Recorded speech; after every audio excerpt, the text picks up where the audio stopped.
ඇන්ටාර්ක්ටිකා මහද්වීපයේ තියෙන ග්ලැසියර් වල අයිස් ටික පාවිච්චි කරලා අවුරුදු 8 ලක්ෂයක් ඈතට අපිට යන්න පුළුවන් කාල යාත්‍රාවක් වගේ පෘථුවියේ උෂ්ණත්වය චෙක් කරන කාල යාත්‍රාවක්. ඉතින් හරි රසවත් කතාවක්. කතන්දරේ මෙහෙම.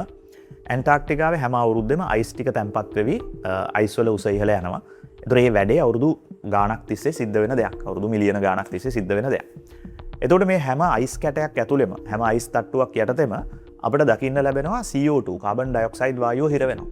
ඉතින් හරිතාගාර ආචරණ එහෙම නැත්නම් පෘථුවියේ උෂ්ණත්වය අඩු වැඩි කරන්න දායක වෙන වායුවක් තමයි කාබන් ඩයොක්සයිඩ් වායුව කියන්නේ. ඒතර මේ වායුවේ ප්‍රමාණය සාන්ද්‍රණය අපිට මනින්න පුළුවන් හැම අයිස් තට්ටුවක් පස්සෙම රිංගලා. ඒතර අපිට පුළුවන් අයිස් හාරගෙන පල්ලෙහාට යනවා කියන්නේ අපි පෘථුවිය ඈත අතීතයට පියමයින්නවා කියන එක. හරියට නිකන් ටයිම් මැෂින් එකක් වගේ තමයි ඇන්ටාර්ක්ටිකාවේ අයිස් තට්ටු හරනවා කියන එක. ඉතින් අද වෙද්දී ඇන්ටාර්ක්ටිකාව අපිට පුළුවන් වෙලා තියෙනවා කිලෝමීටර් 3ක් විතර යටට හරන්න.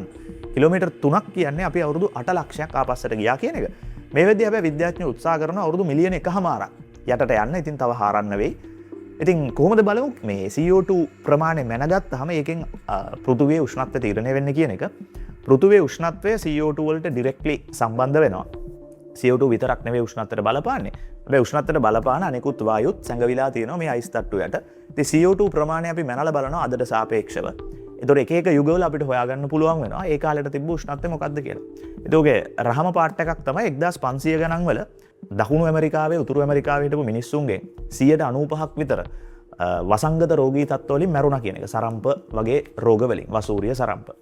ඉතින් රෝග වලින් මැරුණාට පස්සේ මේ මිනිස්සුන්ගේ වගාබිම් පාළු වුණා. ශිෂ්ටාචාර සම්පූර්ණයෙන්ම හේදිලා ගියා. ඒ හරහා ආපහු ප්‍රතිවනාන්තරකරණයක් ඇති වුණා. ආපහු වනාන්තර ඇති වෙන්න පටන් ගත්තා. ඒ හරහා වනාන්තර වලින් කරන්නේ CO2 උරා ගන්න එක. ඒ නිසා ඒ කාලෙදී ඒ 1500ට යුගයට අදාළව අපි ඇන්ටාර්ක්ටිකාවේ අයිස් ටික හාරගෙන ගියොත් එහෙම අපිට හම්බ වෙනවා CO2 ටිකක් අඩු වෙලා ඒ කාලේ. ඒතකොට ඒකට එක හේතුවක් හැටියට විද්‍යාඥයෝ ඉදිරිපත් කරනවා මේ 1500 ගණන් වලදී ඇයි එකපාරට CO2 අඩු වුනේ? හේතුව ජනගහන මේ යාම නිසා වනාන්තර ඇති වෙනවා. වනාන්තර ඇති වුනහම ගස් වලින් CO2 උරා ගන්නවා. ඒ නිසා පරිසරයේ CO2 අඩු වෙනවා. ඒකින්ද පෘථුවියේ උෂ්ණත්වය ඒ කාලේ කූල් වුණා. ඊට පස්සේ හැබැයි ඉතින් අද වෙද්දි ඉතින් අපි දන්නවා සෑහෙන රස්නේ කාලෙක අපි ඉන්නේ. හරිතාගාර ආචරණය ඉහළටම ඇවිල්ලා තියෙනවා. ඒ හරහා උෂ්ණත්වය ඉතින් අපි ඉහළම යුගයක ඉන්නේ. රයිට්. ඔය අතරේ පොඩි හරස් ප්‍රශ්නයක් කෙනෙක්ට එන්න පුළුවන්. අයිස් දිය වෙනවනේ මේ දවස්වල. එතකොට මොකද්ද සීන් එක මේ අයිස් දිය වෙනකොට CO2 තැම්පත් වෙන්නේ නැහැ නේ කියන එක. නෑ. අයිස් දිය වෙන්නේ මුහුදු ජලය නිසා. මුහුදු ජලය ඇවිල්ලා අයිස් වල ගැටෙන නිසා. මුහුදු ජලයේ උෂ්ණත්වය ඉහළ නිසා.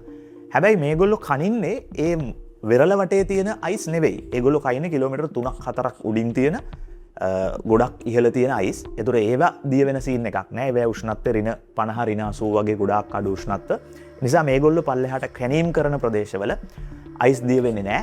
ඊට වඩා වැඩි වේගකින් අයිස් තැම්පත් වෙනවා. ඉතින් ඒ නිසා තාමත් අර ප්‍රොසෙස් එක ඉස්සරහටත් කන්ටිනියු වෙයි. තව අවුරුදු ගාණක් යනකම්. ඒ නිසා අපි හිතමු 2500 දී මිනිස්සු ටිකක් ආවොත් ඒගොල්ලන්ට පුළුවන් 2000 තිබ්බ උෂ්ණත්වය මනින්න පවා විදි හොයාගන්න අවුරුදු 500ක් යටට අයිස් ටික කැනීම් කරා නම් ඒක හොයාගන්න පුළුවන්. ඉතින් ඕක හරි ලස්සන කතාවක්. ওই වගේ ලස්සන කතාවකින් ආයෙ හම්බ වෙමු.